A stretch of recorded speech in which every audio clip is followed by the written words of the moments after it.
Okay, today we're going to be changing the brake pads on my KinQuad 750. It should be the same process for most ATVs. Okay. So I've already gone ahead and removed the front tire. Okay, here are your brake calipers. The brake pads are inside. Hard to see from this angle. Okay, to do this work, we have to go ahead and remove these Allen bolts right here, one here at the bottom and one tucked up back here, and that will remove the whole brake caliper and brake pads together. So I'm going to go ahead and do that first and show you what that looks like. Okay, I've gone ahead and taken those two Allen bolts off to remove the whole brake caliper. The caliper, now you can see in here, that's where the brake pads sit. Okay, and we can't just take these out and swap the new ones in because these are totally worn out and the piston is now out and the new ones wouldn't be able to fit in there. So we are going to take our adjustable C-clamp here and we're going to use that on these brake pads before we take the brake pads off so we don't damage that piston. So one side of that C-clamp will go here and the other side will go on the back side, and that will push that piston all the way back in. You got to keep going until it goes all the way in for the new brake pads to be able to fit in there and then fit over the disc, right? Also, when you purchase your new brake pads, be very careful. On a lot of machines, there is a left and a right set. They are not the same. So just double check that, okay? So I'm gonna go ahead and use my C-clamp and push this in. Okay, this is just to show you I've got my C-clamp now positioned properly. Okay, and now I can go ahead and start turning and that'll push that piston all the way back in. Okay, there is no need to take the cover off the reservoir for the brake fluid unless you've topped it up and they might overflow. Okay, I've used the C-clamp to push the brake piston all the way in. The brake pads are still in place.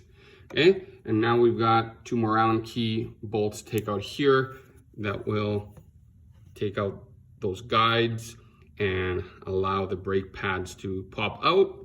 Then we'll be able to pop the new ones back in. Okay, I removed the brake pads. Now I'm going to remove this plate here. Okay. Once the brake pads are out, I took the bolts out, then the brake pads came out easily. Then you remove this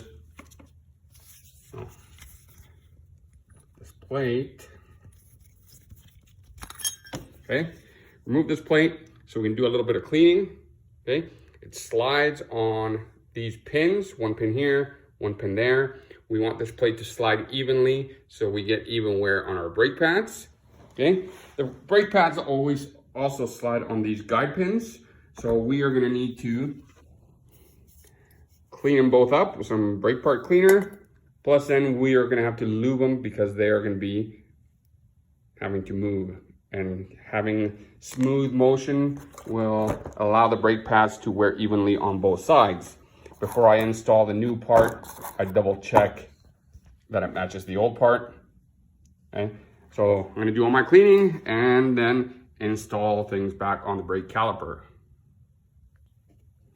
Okay, I greased up the plate, slid it back into place.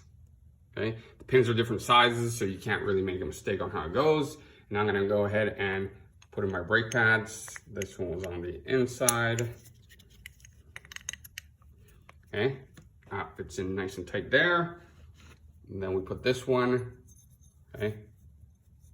You can see where the bolts, the guide bolts are going to slide through at the bottom there. Okay. One goes there and the other one goes there. So you got to make sure you line things up. Okay.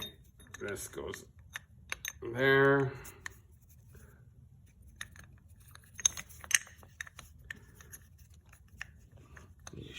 Oh boy. Okay. That one back in there. Now I've already greased these guide bolts and they just go right back here. So I'm gonna get these two put in and tightened up.